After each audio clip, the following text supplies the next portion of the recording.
বিষয়টা বুঝাইতে পারতেছি সবাইকে, না বুঝতে সমস্যা দাঁড়াইতেছে। আমি কিছুদিন আগে বলতেছি, অনেক কিছুক্ষণ আগে বলছি, কিন্তু কিছুদিন আগে বলছি যে আমার বিভিন্ন সময় আমার বাড়িঘরের ভিতরে আমি প্রবলেমে suffer at me, I am suffer করতেছি। আমি বাংলাতে বলতে গেলে, শুদ্ধ ভাষাতে বলতে গেলে ইংলিশ অনর্গল চলে আসে, ইংরেজিতে সবাই বলতে পারে না, বিধায় আমি বলতেছি বাংলাতে খুলে বিষয়টা বুঝাইতেছি। এখানে যদি না বাংলাদেশ অলমোস্ট যদি শিয়ালের গোত্র হয়ে থাকে, এক্ষেত্রে পলিটিক্যাল শব্দটা উঠার আগেই আমার টাকাটা পরিশোধ করাটা better of the life. Any person, any leader or cadre দিন, নট ফ্যাক্ট। ফ্যাক্ট হচ্ছে any person, any patient person, any person Bangladesh involved this property land property person after all the city corporation management person, any person my objection any person।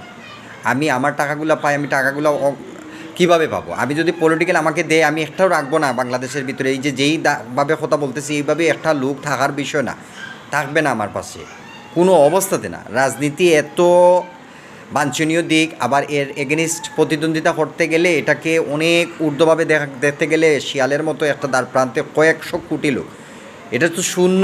বাংলাদেশের 18 কোটি, এটা শূন্য। সিলেটের 4 কোটি, এটা শূন্য। এটা বারুদের চেয়েও শূন্য। এটা একটা শিয়ালের গোত্র রাজনীতি শব্দ। এটার ভিতরে শিয়ালের গোত্র কী করতেছে? টাকা পয়সা চুরি করতেছে, চিন্তা করতেছে, হাইজিটিং করতেছে। মাস শেষে আমার 2,20,00,000 টাকা একদিকে সায়েন্টিস্ট হিসাবে মারতেছে, এতদিনে কি আমার হিস্টোরিক জেনে আমার ক্যান্সারের নিরাময়ের টাকা দিচ্ছে না, ব্রাদার্সের পপুলারিটি দিচ্ছে না, অল করোনার টাকাগুলো দিচ্ছে না, আমার সেলিব্রেটেড দিচ্ছে না। শুধু এগুলা না, এই শিয়ালগুলা কোথা থেকে অংশগ্রহণ নিছে?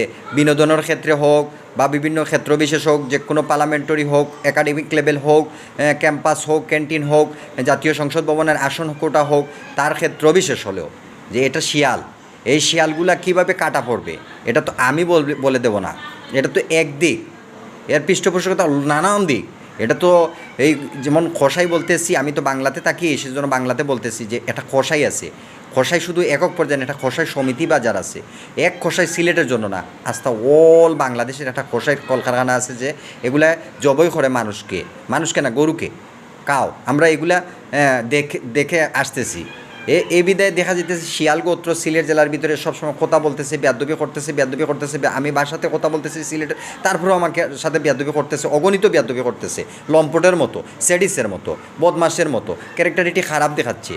এগুলোকে নিয়ন্ত্রণ কীভাবে করবো? খাদ্যেও না, নিজেও পারবো না, সাপও মরবে, লাঠিও ভাঙবে না। এটা শিয়াল একটা কষাই কারখানার ভিতরে চলে গেলে ওখানের ভিতরে সাথে কেটে ফেলবে। এখানের ভিতরে খাতির করবে না কোথাও বাংলাদেশ 18 কোটির ভিতরে বেজাল থাকলেও। এটা সত্যি অনিবার্য, কংক্রিট। এটা বিলিভ করো এভরিওয়ান এভরিবোর্ড এট ফার্স্ট।